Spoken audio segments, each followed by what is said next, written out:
તો સુરતમાં drink and drive કેસમાં સમીર શાહની ધરપકડ કરાઈ છે। ઉદ્યોગપતિ સમીર શાહની અલથાણા પોલીસે ધરપકડ કરી છે।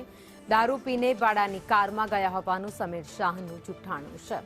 દારૂ મહેફિલમાં પુત્રએ પોલીસ સાથે બબાલ કરી હતી। વિવાદ સામે આવતા જ પોલીસે ઉદ્યોગપતિની ધરપકડ કરી લીધી છે। વધુ અપડેટ સાથે સંવાદદાતા મનીષ પરમાર અમારી સાથે જોડાઈ ગયા છે। મનીષ, આખરે ઉદ્યોગપતિ સમીર શાહની ધરપકડ કરી લેવાઈ।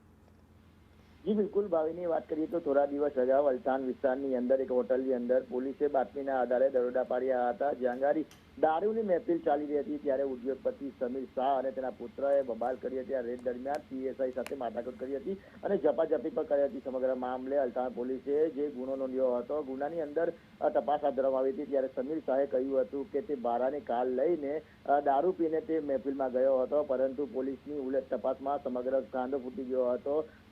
દારૂ પીને સમીર શાહે પોતે ગાડી ચલાવી હતી તે સીસીટીવીમાં કેદ થયું હતું અને નિવેદન લેવામાં આવ્યા હતા। સમગ્ર મામલે સમીર શાહનો જે ભાંડો ફૂટી ગયો હતો, કારણ કે તેને દારૂ પીને ગાડી ચલાવી હતી। તેની પાસે લીકન પરમિટ હતી, પરંતુ નિયમ મુજબ જો અગર એ દારૂ પીને ગાડી ચલાવે છે તો તેની પર ડ્રિંક એન્ડ ડ્રાઈવનો કેસ થઈ શકે છે। ત્યારે પોલીસે અત્યારે આ સમીર શાહ છે તેની ધરપકડ કરી લીધી છે અને સાથે જ તેની જે ગાડી છે સિયાઝ તે પણ કબજે કરી લીધી છે। એટલે સુરત શહેરના એસી વિસ્તારની અંદર જે હાઈ પ્રોફાઇલ દારૂની પાર્ટીનો કેસ હતો તેમાં અનેક રીતના આ સમીર શાહે બચાવવાના પ્રયાસ કર્યા હતા, પરંતુ આખરે પોલીસની તપાસમાં તેનું જુઠ્ઠાણું સામે આવી ગયું છે। હવે તેની ધરપકડ કરી લેવામાં આવી છે અને ડ્રિંક એન્ડ ડ્રાઈવ હેઠળ કાયદા મુજબ ગુનો દાખલ કરવામાં આવ્યો છે। જી ભાવિની, આભાર માહિતી માટે।